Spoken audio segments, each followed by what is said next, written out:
Do we need ego only for the purpose to find out that we are not it, or could it be useful for anything else?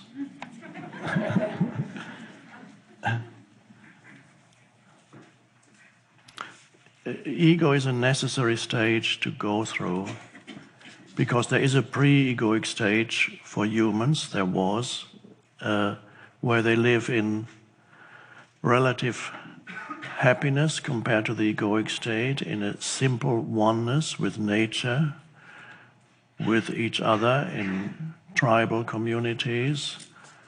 But for the growth of consciousness, we have to go through the egoic stage, form identity developing.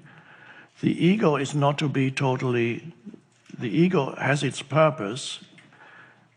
You cannot become awakened without going through the ego. It's like having those pre-egoic societies, people lived in oneness with nature. They didn't even know it. They didn't know that they lived in oneness with nature. They just did. So, in order to experience or to know something at a deeper level, you have to go through a loss of it first. You go through a loss, as described in the parable of what is called the prodigal son in the New Testament. The prodigal son is the son of a father who loves him and is wealthy, but he wants to lead his own life. He leaves the father's home, goes to a foreign country, gradually squanders his wealth and becomes destitute. He loses his connection to the source of happiness and wealth. And then messengers come to remind him who he is and that the father wants him back. So he then returns to the father's home, and then he is known by the father, and the father loves him more now. So he is back home, but it's not the same home as before. There is an added dimension to it that wasn't there before.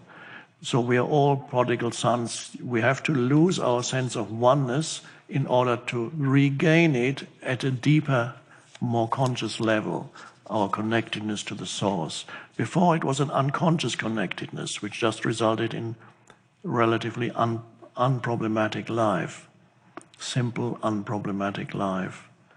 And then, so it's paradise lost and paradise regained.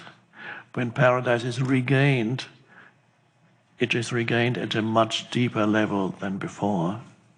There's an added dimension of consciousness there, and that is there because we moved through the egoic stage. And what we learned in the egoic stage will not be totally discarded.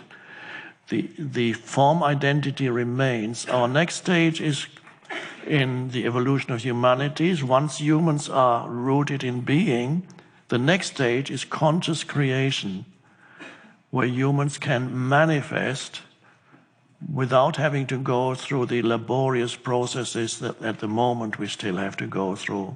Factories, heavy technology.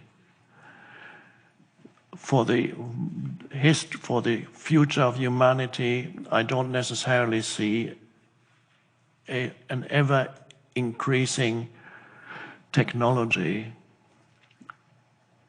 It is more likely that technology is one branch of humans' development, but not the branch that will lead further up the tree.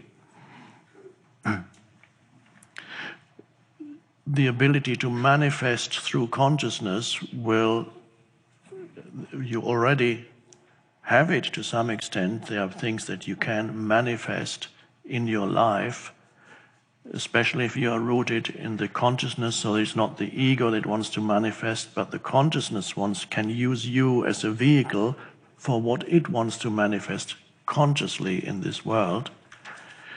So a time will come when we can manifest what we laboriously produce energy.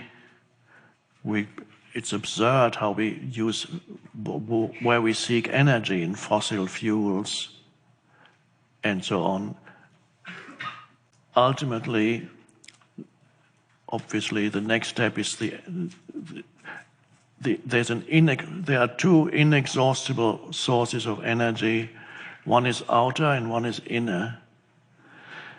The outer inexhaustible energy is our sun. It's an outpouring of energy, and it's virtually limitless, although we know that the sun has a lifespan, but that is not relevant to us because the lifespan is a few more million years. And that is an inexhaustible supply of energy on the outer.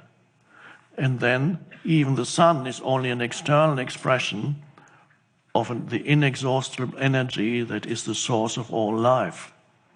So it's just an outer manifestation. And this is why ancient traditions worshipped the sun, because in a way one could say, well, that's very much like God, because it's a continuous giving of life. It's a life-giving entity, not asking anything back. It just gives of itself continuously. So when people say energy is limited, of course, energy is not limited. It's only where we look for it that's limited. If we continue to look for it in fossil fuels and so on, that's limited and can be very harmful. But energy itself is not limited. The sun is unlimited, and the source of all life is unlimited. We just have to find, so the next step is using sun energy, and then after that is being able to use the energy, source energy, for creation. You can't even imagine what even science fiction books, can't even think of any that have even thought of what life can be when humans can effortlessly generate or manifest what they need or want. But it won't be, they will not manifest superfluous or unnecessary things as the ego would. So let's not go too far into that. So if you discover within yourself that a lot of the time you're in a state of lack, of insufficiency, of not enough, and you feel that the answer to, the remedy is to be active in this world and achieve and do as much as possible, then you'll probably find that ultimately that is not the answer to your state of lack. In order to transcend, to go beyond your state of lack, of neediness, of not enough, spiritual practice and spiritual realization is necessary. Focus on the realization of being. It's only there that you can go beyond that state of lack, which is ego. Go within and discover who or what you are beyond the person.